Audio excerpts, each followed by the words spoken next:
আমি ব্যালকনির কাছে দাঁড়িয়েছিলাম। ঘরের ভেতরের দিক থেকে বৌঠানের একটা চিৎকার শুনে আমি দৌড়ে রান্নাঘরের দিকে যেতে যেতে দেখতে পেলাম আমার আগেই ব্যোমকেশ পৌঁছালো।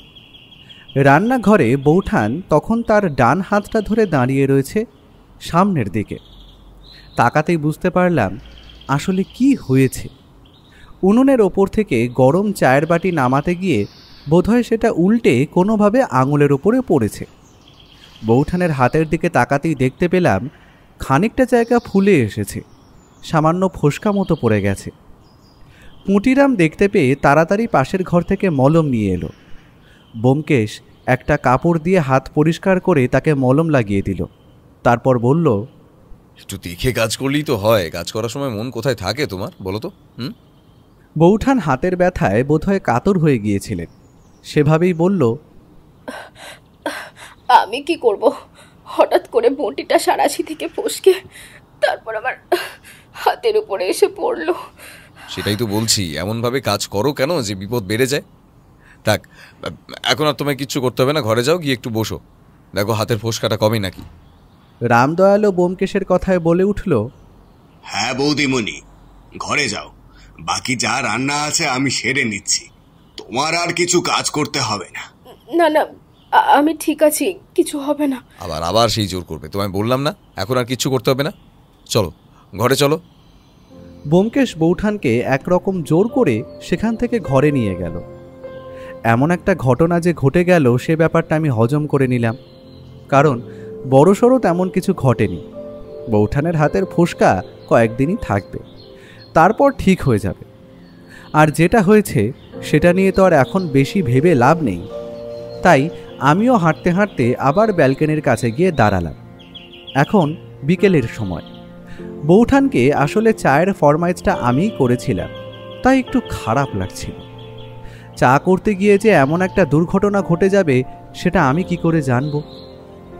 চুপ করে বসে বাইরের দিকে তাকিয়ে রয়েছি, এমন সময় দেখতে পেলাম এক ভদ্রলোক আমাদের বাড়ির গেটের সামনেটা ঠিক দাঁড়িয়ে এদিক ওদিক তাকাচ্ছে। বোধহয় তিনি কিছু একটা খুঁজছেন।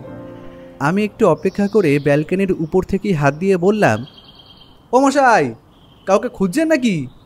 ভদ্রলোক আমার গলা শুনে আমার দিকে তাকালেন, তারপর বাড়ির ভেতরে খানিকটা ঢুকে এসে বললেন, মশাই, বলছিলাম এখানে ব্যোমকেশ বক্সির বাড়ি কোনটা?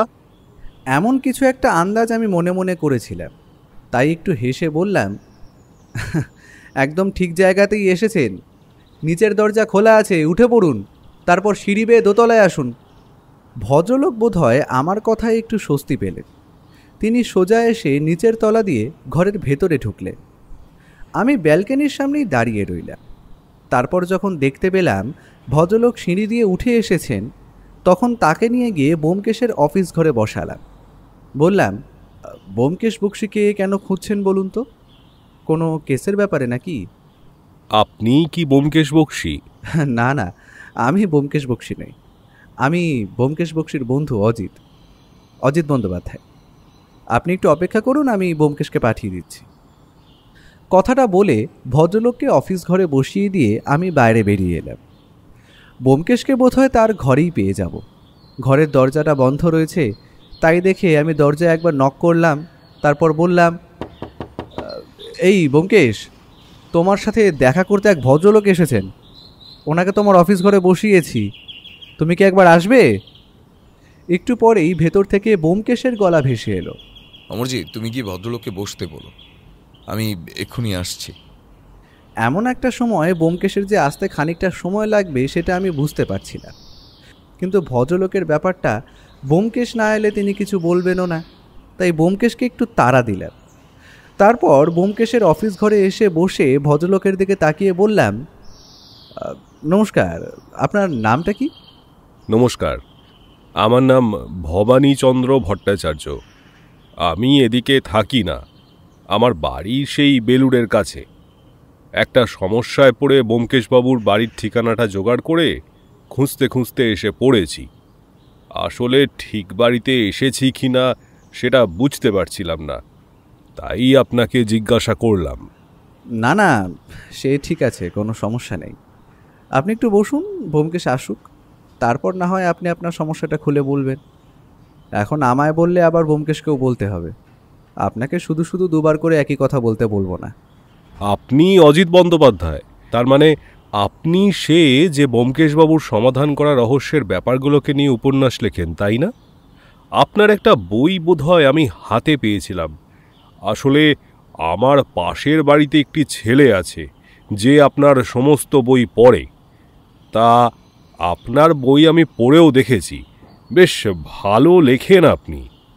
বলতে লজ্জা নেই, ভদ্রলোকের কথা একটু বেশ ভালোই লাগলো। আমি কিছু একটা বলতে যাব, তার আগেই ব্যোমকেশ ঘরের পর্দা ঠেলে ঢুকে পড়ল। তাকে দেখেই ভদ্রলোক নমস্কার করলেন। ব্যোমকেশও লোকটিকে নমস্কার করে আমার পাশের চেয়ারটায় বসল। তারপর বলল, বলুন ভবানীবাবু, আপনার সমস্যাটা ঠিক কী? আচ্ছা, আশা করি আমার বাড়ি চিনে আসতে আপনার বেশ খানিকটা অসুবিধা হয়েছে, তাই না? ব্যোমকেশের কথায় ভবানীচন্দ্রবাবু ওখানে একটু অবাক হয়েই বোধহয় ব্যোমকেশের দিকে তাকিয়ে বললেন, হ্যাঁ ব্যোমকেশবাবু, কিন্তু আপনি কি করে ব্যাপারটা বুঝতে পারলেন? তেমন কিছু না, আপনার পায়ের কাছে লেগে থাকা ধুলো যেভাবে লেগেছে তাতে বোঝা যায় আপনি বেশ অনেকটা রাস্তায় হাঁটাহাঁটি করেছেন। এক্ষেত্রে দুটো জিনিস হতে পারত। এক, আপনি হয়তো অনেকটা দূর থেকে হেঁটে এসেছেন, আর না হয় কোনো কারণে আপনাকে অনেকক্ষণ হাঁটাহাঁটি করতে হয়েছে। আপনি এদিকার লোক নন, তার একটা আন্দাজ করতে পারছি, তাই বললাম আর কি। আসলে আমি অনেকটা রাস্তা হেঁটেই এসেছি, তাই বোধহয় পায়ের ধুলো লেগেছে। আর আপনার বাড়িটা খুঁজতে অনেকটা সময়ও লেগেছে। একজনকে জিজ্ঞাসা করলাম, সে এমন রাস্তা বলে দিল যে আমি ঘুরতে ঘুরতে অন্যদিকে পৌঁছে গেছি। তারপর আবার সেখান থেকে উল্টো পথে হেঁটে আসতে হলো খানিকটা। তা সে যাই হোক, আসতে যখন পেরেছি তখন আর কোনো ভাবনা নেই। আমি একটা সমস্যায় পড়েছি ব্যোমকেশবাবু, আমায় সেই সমস্যা থেকে উদ্ধার করে দিতে হবে। হয়তো ব্যাপারটা আপনার কাছে তেমন গুরুত্বপূর্ণ নাও হতে পারে, কিন্তু আমার কাছে বেশ সমস্যার। যতক্ষণ না পর্যন্ত আপনি আমায় সমস্যার কথাটা খুলে বলবেন ততক্ষণ আমি কিছুই বুঝতে পারবো না ভবানীচন্দ্রবাবু। আপনি আপনার সমস্যাটা খুলে বলতে শুরু করুন, ততক্ষণে চাও চলে আসবে। চায় আপত্তি নেই নিশ্চয়ই? ভবানীচন্দ্রবাবু মাথা নাড়লেন। তারপর নিজের পরনে থাকা পাঞ্জাবির বুক পকেট থেকে একটা ছোট্ট লাল রঙের বাক্স বার করে আমাদের সামনে টেবিলের উপরে রাখলেন। তারপর বললেন, এই বাক্সটা ব্যোমকেশবাবু, এই বাক্সটা আমায় অদ্ভুত সমস্যায় ফেলেছে। ব্যোমকেশ লাল রঙের বাক্সটা হাতে তুলে নিল। তারপর সেটা খোলার চেষ্টা করতে লাগলো। স্পষ্ট বোঝা যাচ্ছে যে বাক্সটা মাঝখান থেকে খুলে যায়, কিন্তু ব্যোমকেশ অনেক চেষ্টা করেও সেটা খুলতে পারল না। ব্যাপারটায় আমি অবাক হয়ে গেলাম। ব্যোমকেশ প্রথমে টেনে খোলার চেষ্টা করলেও তারপর সেটাকে মোচড় দিল। উল্টো দিক থেকেও খোলার চেষ্টা করলো, কিন্তু কোনোভাবেই সেটা খুলতে চায় না। ব্যোমকেশের কাছে ব্যাপারটা দেখে আমি সেটা তার কাছ থেকে নিলাম। তারপর আমিও সেটা খোলার চেষ্টা করলাম, অথচ স্পষ্ট বোঝা যাচ্ছে বাক্সটা মাঝখান থেকে খুলে যাওয়ার কথা, কিন্তু সেটা তো খুলছে না। আমাদের কার্যকলাপ দেখেই ভবানীচন্দ্রবাবু বলে উঠলেন, বললাম না ব্যোমকেশবাবু, এই বাক্সটা বড় অদ্ভুত। বাক্সটা আমি অনেকবার খোলার চেষ্টা করেছি, কিন্তু কিছুতেই খুলতে পারিনি। বাক্সটা আপনি কোথায় পেয়েছেন? সেটাই তো আসল কথা ব্যোমকেশবাবু। বাক্সটা আমার বাড়িতেই ছিল। বেলুড়ে যেখানে আমার বাড়ি, সেখানে আমার বাড়ির দোতলায় একটা চিলেকোঠার ঘর রয়েছে। সেখানে জিনিসপত্র সমস্ত কিছু থাকে। আমার বাড়িতে আমার স্ত্রী, আমার ছেলে সবাই রয়েছে। তাছাড়া আমার বাড়ির নিচের তলাটা ভাড়া দেওয়া। আপনি আমার বাড়ি দেখলেই বুঝতে পারবেন। তা সেই ভাড়ার টাকাতেই আমার কোনো রকমে চলে আর কি। তাছাড়া আমার ছেলেও কাছেই একটা দোকানে কাজ করে। মোটামুটি আমাদের সংসার চলে যায়। সমস্যার কথা হলো, চিলেকোঠার ঘরে সেখানে অন্যান্য জিনিসপত্রের মধ্যে আমি এই ছোট বাক্সটা পড়ে থাকতে দেখতে পাই। কৌতূহলবশে বাক্সটা তুলে বার করে এনেছিলাম। ভেবেছিলাম এমন বাক্স তো সোনার গয়নার দোকান থেকে দেয়, ছোট কিছু থাকতে পারে এর মধ্যে। বাক্সটা তুলে এনে নিজের ঘরে রাখি। তারপর বাক্সটার কথা ভুলেই গিয়েছিলাম। কিন্তু এর পরে হঠাৎ বাক্সটার কথা মনে পড়তেই আমার ঘরে টেবিলের ড্রয়ারটা খুলে বাক্সটা বার করতে গিয়ে দেখি সেটা সেখানে নেই। বাক্সটা আমি নিজেই ওখানে রেখেছিলাম, আমার স্পষ্টভাবে মনে আছে। তাহলে সেটা গেল কোথায়? বাক্সটা আমি আমার ঘরে খুঁজে দেখি, কিন্তু কোথাও নেই। বাক্সটা ড্রয়ার থেকে বার করে অন্য কোথাও রেখে দিতে পারি, কিন্তু সেটা তো ঘরেই থাকবে, আর ঘর থেকে তো সেটা কেউ নিয়ে যাবে না। বাক্সটার এমন অদ্ভুতভাবে হারিয়ে যাওয়ার কথাটা আমি কেমন যেন মেনে নিতে পারছিলাম না। কথাটা আমি আমার স্ত্রী এবং ছেলেকে জানাই। তারা সকলেই বলে তারা কোনো বাক্স দেখেনি। পরদিন সকালে সিঁড়ি দিয়ে নিচের দিকে নামতে যাচ্ছি, এমন সময় দেখতে পেলাম বাক্সটা সিঁড়ির এক পাশে রয়েছে। তখনই মনে পড়ে, আরে এটা তো সেই বাক্স যেটা আমি খুঁজে চলেছিলাম।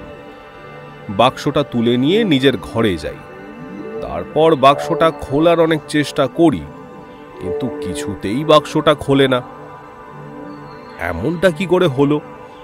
বাক্সটা দেখে বোঝা যাচ্ছে যে বাক্সটা খোলা যায়, অথচ টেনে কিংবা মোচড় দিয়ে কোনোভাবেই সেটা খোলা যাচ্ছে না কেন? বাক্সটা আমার ঘরে টেবিলের ড্রয়ারে আবার রেখে দিই। বাক্সটা আমার কানের কাছে নিয়ে নাড়িয়ে দেখেছিলাম, তার মধ্যে কিছু নেই।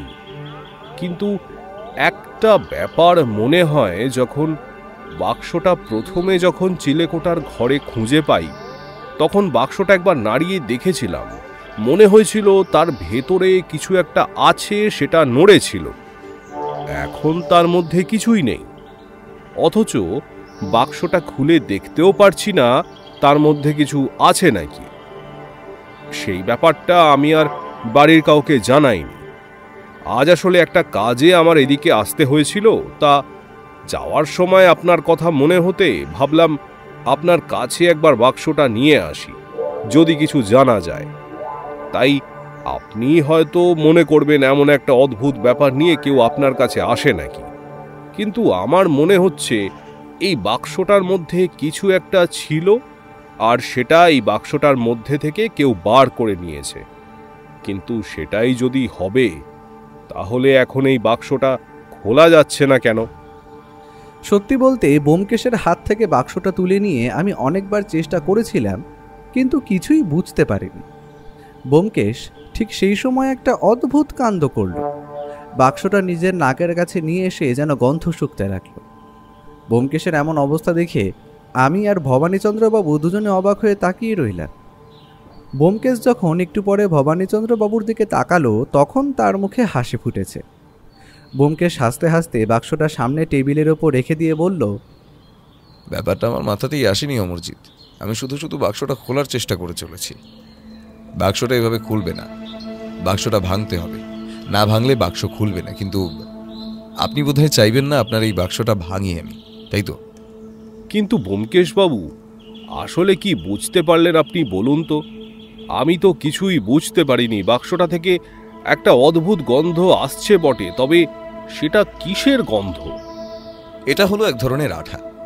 এই আঠা প্লাস্টিক জাতীয় কোনো কিছু জুড়ে দিতে কাজে লাগে। যতদূর মনে পড়ে, এই সমস্ত আঠা ব্যাগ তৈরি কিংবা প্লাস্টিকের জিনিসপত্র তৈরির কারখানায় ব্যবহার করা হয়। সেই আঠা দিয়ে খুব সুন্দরভাবে এই বাক্সের মুখটা আটকানো হয়েছে। কাজটা এত পরিষ্কারভাবে করা হয়েছে যে বাইরে থেকে আঠার কোনো চিহ্নই পাওয়া যাবে না। আর আঠার গন্ধ বেশ কম, আর একটু অল্প, তাই চট করে গন্ধটা বোঝাও যাবে না। এই বাক্সটা ভেঙে ফেললে বোঝা যাবে এর ভেতরে কি ছিল, অথবা এর ভেতরে বর্তমানে কি আছে। তার আগে পর্যন্ত আপনি কিছুই বুঝতে পারবেন না। এবার আপনি বলুন তো, আপনার ওই টেবিলের ড্রয়ার থেকে বাক্সটা তুলে নিতে পারে এমন কেউ রয়েছে? ব্যোমকেশবাবু, ড্রয়ার থেকে কেউ বাক্সটা বার করে নিলে, সেটা যদি আমার বাড়ির কেউ হতো, তাহলে নিশ্চয়ই আমায় বলতো। এটা আমার কাছে এত দামি কিছু তো নয় যে মিথ্যে কথা বলতে হবে। এমনটা কিন্তু হয়ে থাকতে পারে ভবানীচন্দ্রবাবু। কেউ বাক্সটা ওখান থেকে বার করে নিয়েছিল অন্য কোনো কাজে, তারপর সেটা হারিয়ে যাওয়ায় এখন আর সে কথা কেউ স্বীকার করতে চাইছে না। তারা মনে করছে বাক্সটা আপনার খুব কাজের, তাই ওটা হারিয়ে ফেলেছে শুনলে আপনি একটু রাগারাগি করবেন। সেটা হলেও হতে পারে, আমি ঠিক সেটা বলতে পারছি না। কিন্তু এই বাক্সটা আমার ওই টেবিলের ড্রয়ার থেকে ওভাবে সিঁড়ির কাছে চলে এলো কি করে? আমার স্পষ্ট মনে আছে, যেদিন বাক্সটা খুঁজে পাচ্ছিলাম না সেদিন আমি সিঁড়ি দিয়ে অনেকবার ওঠানামা করেছি, এমনকি আমার স্ত্রী কিংবা ছেলেও করেছে। তারা তো বাক্সটা দেখতে পায়নি। তাহলে পরদিন সকালে বাক্সটা ওখানে এলো কি করে? শুধু এটার জন্য আপনি এতটা চিন্তিত হয়ে পড়ছেন বলে আমার কিন্তু মনে হচ্ছে না। ভবানীচন্দ্রবাবু ব্যোমকেশের কথা এবারে সামান্য হেসে ফেললেন। তার হাসিটা এমন যেন তার কোনো একটা ছল ব্যোমকেশের কাছে ধরা পড়ে গেছে। সেভাবেই হাসতে হাসতে তিনি বললেন, আপনার কাছে লুকিয়ে যাবার মতো সাধ্য কি আমার আছে ব্যোমকেশবাবু? আপনি ঠিক বুঝতে পেরেছেন, আসলে ব্যাপারটা তেমন কিছু নয়। আমার মা যখন মারা যান তখন মায়ের দুটো সোনার কানের দুল মা কোথাও একটা রেখেছিলেন, আর এমনই কোনো একটা বাক্সের মধ্যেই সেটা রেখেছিলেন। তবে কানের দুলটা খুব বেশি বড় নয়, ছোট্ট কানের যেমন হয় আর কি তেমনই। মায়ের মৃত্যুর পর আমি ভুলেই গেছিলাম। সেদিন যখন বাক্সটা খুঁজে পাই আর সেটা কানের কাছে এনে সামান্য ঝাঁকাই, একটা শব্দ শুনতে পাই। তখন আমার কিছু মনে হয়নি। রেখে দেওয়ার পরে বিকেলের দিকে হঠাৎ করে মায়ের সেই সোনার কানের দুলের কথাটা আমার মনে পড়ে, আর তখনই আমি বাক্সটা খুঁজতে শুরু করি। কেন জানি না মনে হচ্ছিল কানের দুলগুলো ওর মধ্যে থাকলেও তো থাকতে পারে। তখনই আমি ওই বাক্সটা খুঁজতে শুরু করি। দুটো সোনার কানের দুলের দাম তো ব্যোমকেশবাবু নেহাত কম হবে না? ব্যোমকেশও হেসে উঠে বলল, এটাই হলো আসল কথা।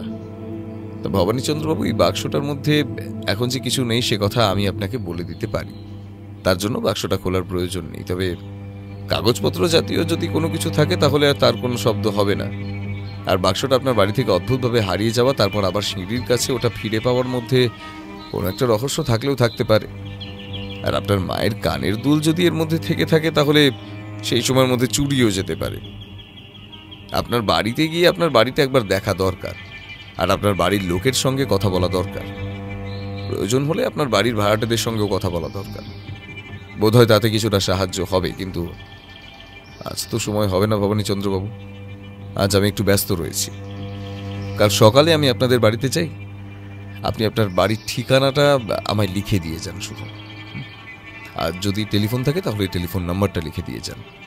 ভবানীচন্দ্রবাবু টেলিফোন নাম্বার দিতে পারলেন না, কারণ তার বাড়িতে টেলিফোন নেই। তবে তার পাশের বাড়ির এক ভদ্রলোকের টেলিফোন নাম্বার তিনি দিয়েছিলেন। যদি তেমন প্রয়োজন হয় তাহলে সেই নাম্বারে টেলিফোন করলেই তাকে পাওয়া যাবে। আর তার বাড়ির ঠিকানাটা ভালোভাবে লিখে দিয়ে তিনি যাওয়ার আগে আরও একবার বললেন, ব্যোমকেশবাবু, এই ব্যাপারটা কিন্তু একটু দেখবেন। আমি অনেক আশা করে আপনার কাছে এসেছি, আমায় নিরাশ করবেন না। কোনো চিন্তা করবেন না ভবানীচন্দ্রবাবু, আমি কালই আপনার বাড়িতে যাচ্ছি। আজই যেতাম, আসলে আমার বাড়িতে আজ একটু সমস্যা হয়েছে, তা না হলে যাওয়াই যেত। কাল গেলে আমার মনে হয় খুব একটা অসুবিধা হবে না।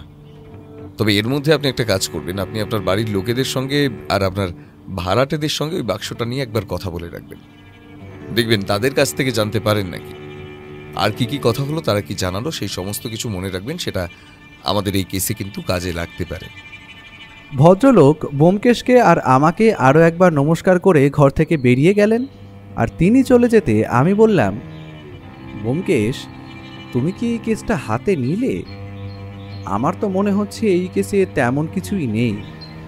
এই ভদ্রলোক চিলেকোঠা থেকে দুটো সোনার কানের দুল একটা বাক্সের মধ্যে পাবেন, এটা তো আর বিশ্বাস করা যায় না। তেমন হলে তো তিনি এটা আগেই পেয়ে যেতেন। মাঝে মাঝে এমনটা হয় ভাইয়া। এমন কোনো জিনিস আমাদের চোখ থেকে মাঝে মাঝে এড়িয়ে যায় যেটা আসলে কি তা সম্পর্কে আমাদের সঠিক ধারণা থাকে না। ভবানীচন্দ্রবাবু আগেই বলেছেন তার মায়ের কাছে দুটো সোনার কানের দুল ছিল, সেই সম্পর্কে তিনি নিশ্চিত, কিন্তু সেটা তিনি ওনাকে দিয়ে যেতে পারেননি কোনো কারণে। আর তাই সেটা ঘরে অন্যান্য বাতিল জিনিসপত্রের সঙ্গে পৌঁছে গিয়ে থাকতেই পারে ওই লাল বাক্সটার মাধ্যমে। আর যদি কিছু না থাকে তাতেও তো কোনো সমস্যা নেই, আমাদের একবার বেরিয়ে আসা হবে, কি বুঝলে? বেলুড়ের দিকে অনেকদিন যাওয়া হয়নি। এখন উঠি বন্ধু, তোমার বৌঠানের হাতের ব্যথাটা ভালো নাকি দেখি। কাল তাহলে সকালের দিকে বের হচ্ছি আর ওই ভদ্রলোকের বাড়িতে যাচ্ছি। কথাটা বলে ব্যোমকেশ বেরিয়ে নিজের ঘরের দিকে চলে গেল। আমি বেশ কিছুক্ষণ সেখানেই বসে রইলাম। দেখতে পেলাম ব্যোমকেশ বাক্সটা টেবিলের উপরেই রেখে গেছে। আমি সেটা নিয়ে বেশ কিছুক্ষণ খোলার চেষ্টা করলাম, কিন্তু আবার ব্যর্থ হয়ে বাক্সটা নাকের কাছে আনতে একটা অতি ক্ষীণ গন্ধ আমি নাকে পেলাম। তাহলে এই গন্ধটার জন্যই ব্যোমকেশ বলেছে আঠা দিয়ে বাক্সটা লাগানো হয়েছে। তার সাথে সাথেই একটা ব্যাপার আমার মনে হলো, যদি বাক্সটার মধ্যে আসলেই কিছু না থাকে তাহলে বাক্সটা নিয়ে হঠাৎ করে কেউ তার মধ্যে আঠা লাগাতে যাবে কেন? আর বাক্সটা ভদ্রলোকের সিঁড়ির কাছেই বা পাওয়া যাবে কেন? হয় ভদ্রলোক কোনো কথা মিথ্যে বলছেন, আর না হলে এই কেসটার মধ্যে সত্যিই কিছু একটা রয়েছে। পরদিন সকালে ব্যোমকেশ আর আমি বাড়ি থেকে বেরিয়ে একটা ভাড়ার গাড়িতে করে ভদ্রলোকের দিয়ে যাওয়া ঠিকানায় গিয়ে পৌঁছলাম। সত্যি বলতে এতদূর আসতে বেশ খানিকটা সময় লেগেছে। ভদ্রলোকের বাড়িটা বেলুড়ের কাছাকাছি নয়। আমাদের গাড়ির গিয়ে যখন পৌঁছলো, ভদ্রলোকের দোতলা বাড়িটা খুঁজে পেতে ওখানে অনেকটা সময় নষ্ট হয়ে গেল। তারপর যখন বাড়ির ছোট গেটটা খুলে আমরা ঢুকছি, তখন ভদ্রলোক ছাদে ছিলেন। আমাদের দেখতে পেয়ে একবার হাত তুললেন, তারপর সিঁড়ি বেয়ে নেমে এলেন তিনি। বেশ হাসি মুখে তিনি বললেন, এই তো ব্যোমকেশবাবু এসে গেছেন। আমি ভেবেছিলাম আপনি আর আজকে আসবেন না। তা আসতে কোনো অসুবিধা হয়নি তো? আমরা যে ভাড়ার গাড়িতে এসেছিলাম তাকেই অপেক্ষা করতে বলা হলো, কারণ এখান থেকে যাওয়ার জন্য আবার ভাড়ার গাড়ি পাবো কি না তার তো ঠিক নেই। ভদ্রলোকের সাথে আমরা সিঁড়ি দিয়ে দোতলায় উঠে গেলাম। আসলে দোতলা বাড়ির এক পাশ থেকে একটা সিঁড়ি ওপরে উঠে গেছে। নিচের একতলা বোধহয় ভবানীচন্দ্রবাবু ভাড়া দিয়েছেন, উপরতলায় তারা নিজেরা থাকেন। উপরতলায় মোট 3টি ঘর, নিচের তলাতেও তাই। দুতলাতেই একটা চিলে কোঠার ঘরও রয়েছে। এ সমস্ত আমরা পরে দেখেছিলাম। তখন উঠে ভবানীচন্দ্রবাবুর ঘরে গিয়ে বসতে তিনি বোধহয় চায়ের জন্য বলতে গেলেন। একটু পরে এসে আমাদের সামনে বসে হাসি মুখে বললেন, কিছু বুঝতে পারলেন? বাক্সটা তো আপনার কাছে রেখে এসেছিলাম, ওই কারণে যদি আপনি কিছু বুঝতে পারেন। বাক্সটা থেকে বোঝার মতন তেমন কিছুই নেই। বক্সের মধ্যে যদি কিছু থেকে থাকে তাহলে সেটা কেউ বার করে নিয়েছে আর বাক্সটাকে ওভাবে আটকে দিয়েছে। এবার আসল প্রশ্নটা হলো কাজটা কে করেছে, আর আপনার ঘর থেকে বাক্সটা ওখানে গেল কি করে? দেখুন কি করতে পারেন, আমি তো আর কিছুই বুঝতে পারছি না। ব্যোমকেশ ভবানীবাবুর কথা শুনল। এর মধ্যে চা চলে এলো। এক ভদ্র মহিলা আমাদের জন্য চা নিয়ে এসেছে। ভবানীচন্দ্র পরিচয় করিয়ে দিলেন। ইনি আমার স্ত্রী মল্লিকা। ছেলের কথা তো আগেই বলেছিলাম যে সে ব্যবসার কাজে একটু বাইরে রয়েছে, তা ফিরতে ফিরতে সন্ধ্যা হয়ে যাবে।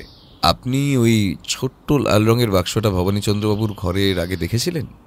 না, আমার তো সেটা মনে পড়ে না। বাক্সটা সিঁড়ির কাছ পর্যন্ত গেল কি করে সে ব্যাপারে আপনি কিছু জানেন না তাহলে? মল্লিকা দেবী মাথা নাড়ালেন। ব্যোমকেশ বলল, আচ্ছা, আপনাদের নিচের তলায় যে ভাড়াটেরা রয়েছে তাদের মধ্যে কাউকে আপনার সন্দেহ হয় না? তারা যদি এই কাজটা করে থাকে আর কি। কিন্তু তাদের তো কেউ আমাদের ঘরে আসে না। হ্যাঁ, ওই নিচের তলায় ভাড়াটে বাচ্চা ছেলেটাকে মাঝে মাঝে উপরে নিয়ে আসা হয়। একদম ছোট্ট ছেলে, বুঝলেন? ও মাঝে মাঝে আমাদের ঘরে এসে খেলা করে। আসলে আমার তো বেশিরভাগ সময়টাই একা কাটে। ছেলেরা বাইরে বেরিয়ে যায়, উনিও কোনো কাজে এদিক ওদিক বাইরে বেরিয়ে পড়েন। আমি তো একাই থাকি, তাই ছেলেটাকে নিয়ে আসি, তারপর ওকে আমি নিজেই দিয়ে আসি। কিন্তু ওরা তো উপরে চট করে আসে না। ব্যোমকেশ চুপ করে কিছু একটা ভাবল, তারপর বলল, আচ্ছা, যেদিন বাক্সটা হারায় সেদিন তো ভবানীচন্দ্রবাবু বাড়িতেই ছিলেন। সেদিন কি ওই নিচের ঘর থেকে ভাড়াটেদের বাচ্চা ছেলেটাকে আপনি নিয়ে এসেছিলেন? ছেলেটার মায়ের সাথে সিঁড়ির কাছে দাঁড়িয়ে আমি কথা বলছিলাম, তারপর ছেলেটাকে আমার কোলে দিল। কিন্তু সিঁড়ির কাছে দাঁড়িয়েই তারপর আমি তাকে নিয়ে উপরে চলে আসি, আর ছেলেটির মাও নিজের ঘরে চলে যায়। ছেলেটাকে নিয়ে আপনি আর ঠিক কোন ঘরে গিয়েছিলেন? আমাদের ঘরে, ওই জানলার কাছে ওকে দাঁড় করিয়ে রাখি, বিছানাটার কাছেই দাঁড় করিয়ে রাখি। বড্ড শান্ত ছেলে, হাতে কিছু একটা দিলেও চুপ করে বসে থাকে। তারপর আমি একটু পরে ওকে দিয়েও আসি। ওই ঘরে, মানে যেই ঘরের ড্রয়ারে বাক্সটা ভবানী চন্দ্রবাবু রেখেছিলেন, সেই ঘরে কি আপনি ছেলেটাকে নিয়ে গেছিলেন, মনে পড়ে? এবার মল্লিকার দেবীর দিকে আমি আর ব্যোমকেশ, এমনকি ভবানীচন্দ্র বাবু পর্যন্ত সোজা তাকালেন, কিন্তু তিনি হয়তো স্পষ্টভাবে মনে করে বলতে পারছেন না আসলে এই কাজটা হয়তো তিনি প্রতিদিনই করে থাকেন, তাই সেদিন তিনি ওই ঘরে গিয়েছিলেন নাকি সে কথাটা বলা সত্যিই শক্ত। তিনি স্পষ্টভাবে কিছু মনে করে বলতে পারলেন না। আচ্ছা, আপনাকে মনে করতে হবে না, আপনি শুধু এটা বলুন, সেদিন বাচ্চাটাকে আপনি যখন ফেরত দিয়েছিলেন তখন কোথায় দাঁড়িয়ে ফেরত দিয়েছিলেন? সিঁড়ির কাছে নিশ্চয়ই। হ্যাঁ ব্যোমকেশ বাবু। এবার আমায় বলুন, তখন তার হাতে কি ছিল? কিছুই তো ছিল না তখন তার হাতে। মল্লিকা দেবীর কথা শুনেই বোঝা যাচ্ছিল তিনি আসলে যা বলছেন সে সম্পর্কে তিনি নিজেও নিশ্চিত নয়। তার মধ্যে কেমন যেন একটা দনমন ভাব রয়েছে। তিনি একবার ভবানীচন্দ্র বাবুর দিকে, একবার ব্যোমকেশের দিকে তাকিয়েই হঠাৎ করেই ঘর থেকে বেরিয়ে গেলেন। ভবানীচন্দ্রবাবু ব্যাপারটার আকস্মিকতায় একটু থমকে গেলে ব্যোমকেশ নিজে থেকেই বলল, আসলে উনি নিজে হয়তো ব্যাপারটা মনে করতে পারছেন না, তাই এমনটা হচ্ছে। তাতে কোনো অসুবিধা নেই ভবানীচন্দ্রবাবু, তবে আপনাদের ভাড়াটিয়াদের সঙ্গে একবার কথা বলতে হবে। সে আপনি বলতেই পারেন ব্যোমকেশবাবু, তবে বাড়িতে এখন সবাইকে পাবেন না। তাদের বাড়ির কর্তা এখন বাড়িতে নেই, স্ত্রীলোক আছে। আপনি কার সাথে কথা বলতে চাইছেন? দেখুন, এই বাড়িতে আপনারা ছাড়া একমাত্র ওনারাই আছেন, এই ওনাদের সঙ্গে একবার কথা বলে দেখাই যাক না, যদি কিছু জানে। ব্যোমকেশবাবু, তাহলে আমার স্ত্রীর সাথে আপনি যান। ওই স্ত্রীলোক বাইরে খুব বেশি আসেন না প্রয়োজন ছাড়া। ব্যোমকেশ আমায় সেখানেই থাকতে বলে মল্লিকা দেবীর সাথে বাড়ির নিচে চলে গেল।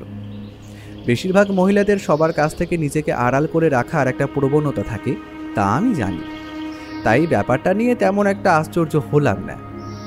কিন্তু ব্যোমকেশ ভদ্রমহিলার সাথে কথা বলার ব্যাপারে এত উৎসাহী হয়ে পড়ল কেন সেটাই বুঝতে পারছিলাম না। সে যাই হোক, আমি আর ভবানীচন্দ্রবাবু তখন সেই ঘর থেকে বেরিয়ে উপরে ছাদে গিয়ে দাঁড়ালাম। ছাদের চারপাশে সামান্য উঁচু রেলিং রয়েছে, তা দিয়ে এদিক ওদিক সবটাই দেখা যায়। ভদ্রলোক ছাদের চারপাশে ঘুরতে ঘুরতে হঠাৎ বললেন, অজিতবাবু, আমার কিন্তু একটা সন্দেহ হয়, সেটা ব্যোমকেশবাবুকে এখনো বলিনি, আর ব্যোমকেশবাবু কিভাবে নেবেন তাই আপনাকে কথাটা বলি। ওই লাল রঙের বাক্সটা সিঁড়ির কাছে পাওয়ার পরে আমার কেমন যেন মনে হয়েছিল ওই বাক্সটা নিচের ঘরের কেউ নিয়ে গেছে, কিন্তু ওরা আমাদের ঘরে কিন্তু আসে না। তাই ওই ড্রয়ার থেকে তারা ওটা নিল কি করে সেটাই আমি বুঝতে পারছি না। ব্যোমকেশ এলে ব্যোমকেশ কথাটা জানাবেন।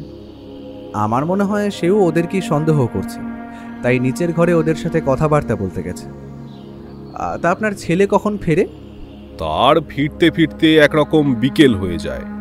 আপনাদের সাথে বোধহয় তার দেখা হবে না। ব্যাপারটা আমিও বুঝতে পেরেছিলাম যে আমাদের সাথে তার দেখা হবে না, কারণ রাত পর্যন্ত তার আমরা এখানে থাকবো না, তার আগেই চলে যেতে হবে। ছাদের এদিকে ওদিকে আমরা ঘুরতে লাগলাম। একটু পরেই ব্যোমকেশ উপরে উঠে এলো। ভবানীচন্দ্রবাবুর দিকে তাকিয়ে বলল, ভবানীচন্দ্রবাবু, আমাদের কাজ আজকের মতো শেষ হয়েছে। আপনার পাশের বাড়ির টেলিফোন করলে নিশ্চয়ই আপনাকে পাওয়া যাবে। হ্যাঁ, পাওয়া যাবে, কিন্তু মানে কাজ হলো কিছু। একটা অনুমান করতে পারছি ভবানীচন্দ্রবাবু, তবে তার জন্য আরও একটা ব্যাপার নিশ্চিত হওয়া দরকার। তবে এটা বলতে পারি যে আপনার ওই লাল বাক্সের মধ্যেই আপনার মায়ের সেই সোনার কানের দুলজোড়া ছিল। সেটাই মুহূর্তে কোথায় আছে সে ব্যাপারে কিন্তু আমি কিছুই বলতে পারবো না। ব্যোমকেশের কথা শুনে ভবানীচন্দ্রবাবু অবাক হয়ে ব্যোমকেশের দিকে এগিয়ে গেলেন। তারপর বললেন, কিন্তু ব্যোমকেশবাবু, আমার মায়ের সোনার কানের দুল তাহলে কে আমার ঘর থেকে চুরি করলো? আমার ধারণা যদি সঠিক হয় তাহলে চুরিটা হয়েছে অদ্ভুতভাবে। আসলে চোর নিজেও জানতো না যে সে চুরি করে বসেছে। আর আসল চোরকে কিন্তু শাস্তি দেওয়া যাবে না, শাস্তি দেওয়া যাবে পরোক্ষভাবে যে চুরি করেছে তাকে। ব্যোমকেশের কথায় ভবানীচন্দ্রবাবু অবাক হয়ে তাকিয়ে রইলেন। সত্যি বলতে কি, তার কোনো কথা আমি নিজেও বুঝতে পারছিলাম না। তাই বললাম, তুমি কি বলছো ব্যোমকেশ? কিছুই তো বোঝা যাচ্ছে না। এখন এর থেকে বেশি আর কিচ্ছু বোঝা যাবে না। আমায় একটা কথা বলুন তো ভবানীচন্দ্রবাবু, আপনার নিচের ঘরের ভাড়াটিয়ার ভদ্রলোককে, যে কাছে একটা কারখানায় কাজ করে, সে কথাটা কি সত্যি? ভবানীচন্দ্রবাবু মাথা নাড়লেন। ভবানীচন্দ্রবাবুকে আশ্বস্ত করে সেখান থেকে বেরিয়ে এলাম। বাড়ি থেকে বেরোনোর সময় দেখতে পেলাম এখন নিচের ঘরের দরজা খোলা রয়েছে, আর সেখান থেকে এক ভদ্রমহিলা আমাদের দিকে তাকিয়েছিলেন। আমাদের দেখতে দরজা বন্ধ করে দিলেন। ব্যোমকেশের দিকে তাকাতে দেখতে পেলাম ব্যোমকেশের মুখে হাসি। পরদিন সকালে ব্যোমকেশ কোথায় যেন বেরিয়ে পড়ল। যাওয়ার সময় আমায় যেমন কিছুই বলে গেল না, তেমনি বৌঠানের কাছে খোঁজ নিয়ে জানতে পারলাম তাকেও কিছুই বলে যায়নি। তবে সকালে নাকি একবার থানায় টেলিফোন করে কিছু কথাবার্তা বলছিল, সেই সময় বৌঠান চা দিতে এসে শুনতে পেয়েছে। কিন্তু এত সকালে ব্যোমকেশ কোথায় বেরিয়ে পড়ল সেটাই আমি বুঝতে পারছিলাম না। তাহলে কি ভবানীচন্দ্রবাবুর কেসের ব্যাপারে কোনো নতুন সূত্র পাওয়া গেল? আমার তো মনে হয় ওই নিচের ঘরের কেউ চুরিটা করেছে। কিন্তু সেক্ষেত্রে ওই একটা জায়গাতেই আমার ভাবনা বারবার এসে ধাক্কা খাচ্ছে। ভবানীচন্দ্রবাবু, মল্লিকা দেবী সবাই বলেছেন ওরা উপরের ঘরে আসে না। নিচের ঘরের ভদ্রমহিলা সবসময় নিচের ঘরেই থাকেন, আর ভদ্রলোক থাকেন কাজে। তার ফিরতে নিশ্চয়ই রাত হয়ে যায়, তারপরে তো আর উপরের ঘরে আসার প্রয়োজন পড়ে না। তাহলে চিন্তা করলো কে আর কখন করলো। দুপুর গড়িয়ে যাওয়ার পরে ব্যোমকেশ ফিরে এলো। ফিরে এসে কোথায় বাথরুমে গেল, তারপর দুপুরের খাওয়া সেরে নিজের অফিস ঘরে বসে আমায় ডেকে পাঠালো। আমি গিয়ে তার ঘরের চেয়ারের উপরে বসতেই ব্যোমকেশ বলল, কেসের ব্যাপারে তোমার কি মনে হয়? চুরি যে কেউ করেছে সেটা তো বোঝাই যাচ্ছে, না হলে আঠা দিয়ে বাক্সটার মুখটা এমনভাবে তো আটকে দিত না। তবে চুরিটা করলো কে? আমার মনে হয় ভবানীচন্দ্রবাবুর ছেলেই এই কাজটা করেছে। দেখো, তার কাছে সময় সুযোগ সব কিছুই তো ছিল। আচ্ছা, কিন্তু সে জানবে কি করে ওর মধ্যে ভবানীচন্দ্রবাবুর মায়ের সোনার কানের দুল রয়েছে? হয়তো সে জানতো না, বাক্সটা খুলে এসে দেখতে পেয়েছিল। সেই ক্ষেত্রে সেই মুহূর্তে তো আর সে জানবে না এই বাক্সটা চিলেকোঠার ঘর থেকে পাওয়া গেছে। সেটা ছিল ভবানীচন্দ্রবাবু টেবিলের ড্রয়িং, সেখান থেকে সেটা নিয়ে নেওয়া চুরি করার সমান। সে নিশ্চয়ই যদি কানের দুলটা দেখেও থাকতো তাহলে বাড়িতে কাউকে জিজ্ঞাসা করতো ওটা ওখানে কেন এলো। তুমি ভুলে যাচ্ছ বন্ধু, ভবানীচন্দ্রবাবুর কোনো জিনিস মানে সেটা তার ছেলেরও। তাহলে কাজটা কে করেছে? নিচের ভাড়াটিয়াদের মধ্যে কেউ কি করেছে? কিন্তু ভাড়াটিয়া দুজন ওপরে কখনোই আসে না। যদিও সিঁড়িতে দাঁড়িয়ে মল্লিকা দেবীর সঙ্গে গল্প করে, তবে ওটা সিঁড়ি পর্যন্তই, তার বেশি উনি কখনো উঠে আসেন না।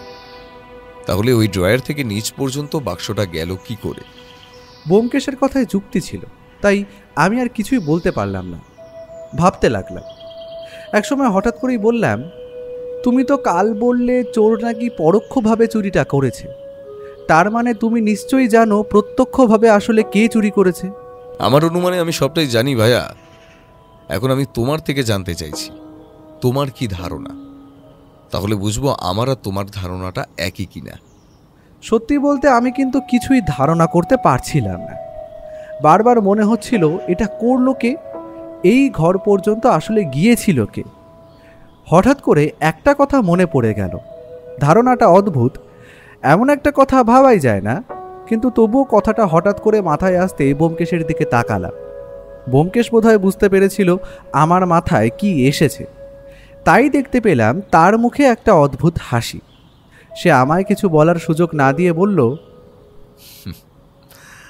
ঠিকই আন্দাজ করেছ অমরজিৎ, আমারও মনে হচ্ছে ব্যাপারটা এমনটাই হয়েছে। কিন্তু ওই বাক্সটা আবার ওই সিঁড়ির কাছে রেখে দেওয়ার কারণটা কি?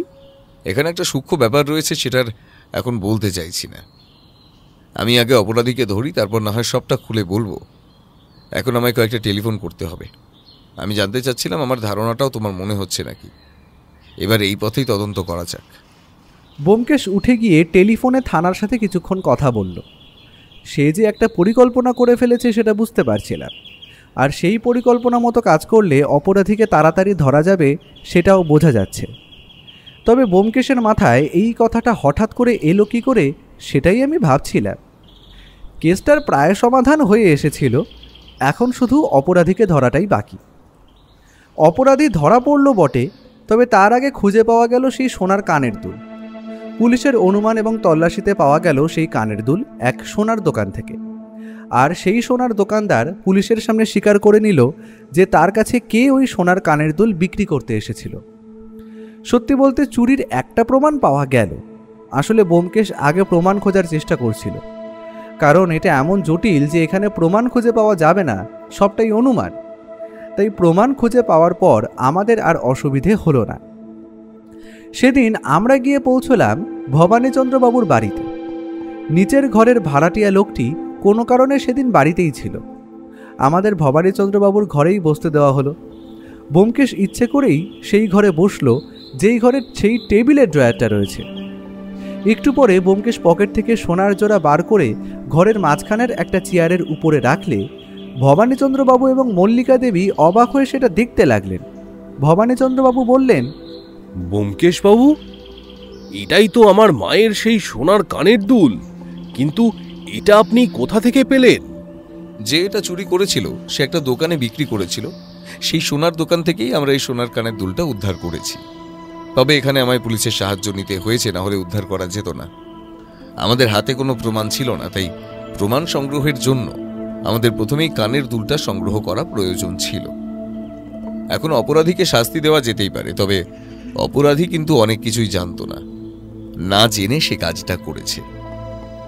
সবটা বলতে সুবিধা হয় যদি আপনি আপনার নিচের ঘর থেকে নিচের ঘরের কর্তা অর্থাৎ জগন্নাথবাবুকে একবার উপরে ডেকে আনেন। আপনি গিয়ে আমার কথা বললে ভদ্রলোক নিশ্চয়ই আর না করবেন না। ভবানীচন্দ্রবাবু অবাক হলেও নিচের ঘরে গিয়ে জগন্নাথবাবুকে ডেকে আনলেন। ঘরের মধ্যে একটা চেয়ার খালি ছিল, সেটা জগন্নাথবাবুকে বসতে বললে জগন্নাথ একটু অবাক হলেও তারপর সে বসে বলল, কি ব্যাপার বলুন তো ব্যোমকেশ বাবু, আপনি আমাকে ডেকে পাঠালেন কেন? আপনি যে কারখানায় কাজ করেন সেখানে যতদূর সম্ভব এক ধরনের ব্যাগ তৈরি হয়, তাই না? প্লাস্টিক আর ভেলভেট জুড়ে নতুন ধরনের ব্যাগপত্র তৈরি হয়, আর সেই ব্যাগের কাজে এক ধরনের আঠা ব্যবহার করা হয়। আশা করি সেই আঠা আপনার কাছেও থাকবে। এই একটা কথায় জগন্নাথবাবুর মুখের সমস্ত বিরক্তি যেন এক নিমেষে উধাও হয়ে গেল। তিনি বললেন, হ্যাঁ থাকবে, কিন্তু কেন বলুন তো? সেই আঠা দিয়ে বাক্সটা তো আপনি ভালোই বন্ধ করেছিলেন, কিন্তু আপনি ভুলে গিয়েছিলেন বাক্সটা মোচড় দিয়ে খোলা যায়। জগন্নাথবাবু যেন কিছু একটা বলতে গিয়েও চুপ করে গেলেন। তারপর বললেন, কোন বাক্সের কথা আপনি বলছেন? আমি তো কিছুই বুঝতে পারছি না ব্যোমকেশ বাবু। যে বাক্সটা সেদিন হয়তো আপনার ছেলে খেলতে খেলতে নিয়ে ঘরে চলে গিয়েছিল, তখনই আপনি সেটা ফেরত দেওয়ার কথা ভাবেন। তবে তার আগে সেটা খুলে ফেলেন আর দেখতে পান ওর মধ্যে সোনার দুল রয়েছে। তখনই আপনি সেটা চুরি করার সিদ্ধান্ত নেন, তাই না? এসব কি বলছেন ব্যোমকেশ বাবু? আমি তো কিছুই বুঝতে পারছি না। আর আমি কানের দুল চুরি করব কেন? কারণ ঠিক তার পরদিন সকালে আপনি আপনার কারখানার কাছেই একটা সোনার দোকানে বিক্রি করেছেন সেই কানের দুল। এই যে আমার কাছে রয়েছে, এই দেখুন। এবার কিন্তু কানের দুলটা দেখে জগন্নাথবাবু একদম চুপ করে গেলেন। ব্যোমকেশ দেখে বলল, আশা করি এবার আপনার কাছে আর বলার মতো কিছু নেই। এবার সত্যি সত্যি স্বীকার করুন তো জগন্নাথবাবু। তবে আমি জানি আপনি জানতেন না ওই সোনার দুল আসলে ভবানীচন্দ্রবাবুর বাড়ির কারো, তাই তো? জগন্নাথবাবু মাথা নিচু করেই মাথা নাড়িয়ে সম্মতি জানালেন। ব্যোমকেশ এবার বলল, আচ্ছা, এবার ঘটনাটা আসলে কি হয়েছিল সেটা আমি বলি, তারপর যদি আপনাদের মনে হয় আমি ভুল বলছি তাহলে আমায় শুধরে দেবেন। জগন্নাথবাবু কিংবা তার স্ত্রী তারা কখনোই উপরে আসতেন না, তাই তাদের পক্ষে ওই ড্রয়ার থেকে লাল রঙের বাক্স তুলে নেওয়াটা কখনোই সম্ভব নয়। কিন্তু নিচের তলা থেকে উপরের তলায় কিন্তু একজন আসত, জগন্নাথবাবুর ছেলে। সে অনেকটা ছোট, তাকে কোলে করে নিয়ে মল্লিকা দেবী উপরের ঘরে আসতেন। কোনোভাবে সেদিন তাকে নিয়ে ওই ঘরে ঢুকেছিলেন, যেই ঘরের টেবিলের উপর বাক্সটা রাখা ছিল। বোধহয় মল্লিকা দেবী ব্যাপারটা কোনো কারণে খেয়াল করেননি। পরে যখন মল্লিকা দেবী ছেলেটিকে ফিরিয়ে দেয় তখন তার হাতেই বাক্সটা থেকে যায়। আমার মনে হয় মল্লিকা দেবী হয়তো খেয়াল করেননি, নয়তো কোনো কারণে ভুল কথা বলেছেন। তিনি হয়তো ভেবেছেন যদি লাল রঙের বাক্সটা ওই বাচ্চাটার হাতে দেওয়ার কথা তিনি বলেন তাহলে তাতে হয়তো সমস্যা বাড়তে পারে, তাই তিনি বলেছেন এ ব্যাপারে তিনি কিছুই জানেন না। লাল রঙের বাক্সটা জগন্নাথবাবুর নজরে আসে।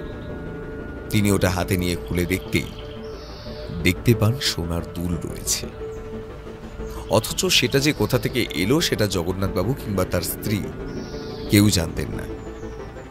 সে ব্যাপারে কোনো খোঁজ খবর নেওয়ার আগেই জগন্নাথবাবু স্থির করে ফেললেন দুলটা বিক্রি করে দেবেন। সেই মতো পরদিন সকালে সেটা বিক্রিও করে দেন, কিন্তু এবার সমস্যা হয় বাক্সটা নিয়ে। আসলে লাল রঙের জিনিস বাচ্চাদের খুব আকর্ষণ করে, তাই বাক্সটা নিয়ে বারবার খেলতে শুরু করে বাচ্চা ছেলেটি। বাক্সটা বারবার খোলা বন্ধ হওয়ার সময় তার আঙুলে চাপ লাগতেই পারে, তাই ভেবে আঠা দিয়ে বাক্সটার মুখটা সুন্দরভাবে বন্ধ করে দেন জগন্নাথবাবু। আর তারপর সেই বাক্সটাই খেলতে খেলতে কোনোভাবে পরদিন সকালে এসে পৌঁছয় সিঁড়ির কাছে। এদিকে জগন্নাথবাবু এসব কিছুই জানতেন না। তিনি মনের আনন্দে ওই দুলগুলো বিক্রি করে দিয়েছিলেন। ভবানীচন্দ্রবাবু তার বাক্স ফেরত পান, কিন্তু বাক্সটা কিছুতেই খুলতে পারেন না। আর যতই খুলতে পারেন না, ততই তার মনে তার মায়ের রেখে যাওয়া সেই সোনার দুলের কথাগুলো মনে পড়ে। তাই তিনি আমার কাছে এসে পৌঁছন। আমি প্রথমে ভেবেছিলাম কেসটা নেহাত কোনো সাধারণ ব্যাপার, কিন্তু পরে ওই বাক্সটার আঠা দিয়ে বন্ধ করে দেওয়ার ব্যাপারটাই আমায় কেমন অদ্ভুতভাবে এই কেসটায় টানে। আর এখন তো সমস্তটুকুই পরিষ্কার হয়ে গেল। তবে ভবানীচন্দ্রবাবু, এখানে আমি একটা কথা বলতে পারি। জগন্নাথবাবু যা করেছেন তা সমস্ত কিছুই অজান্তে করেছেন। তিনি যদি একবারও জানতেন ওটা আপনার সম্পত্তি, তাহলে হয়তো সেটা নিয়ে কিছুই করতেন না। আসলে জগন্নাথবাবু কিংবা তার স্ত্রী এই দুজনের কেউই এই বাক্সটা কোথা থেকে এসেছে সেটা জানতো না। পরে যখন আমি কেসটা তদন্ত করতে আসি এবং বাক্সের ব্যাপারে জগন্নাথ ঘোষের সঙ্গে কথা বলি, তখনই বোধহয় তিনি কিছু একটা আন্দাজ করতে পেরেছিলেন। তবে ততক্ষণে তো সোনার দুলজোড়া বিক্রি হয়ে গেছে। এখন তো আর তারা এসে বলতে পারেন না যে তারা এগুলো বিক্রি করে দিয়েছেন, তাই তারা চুপ করে থাকেন।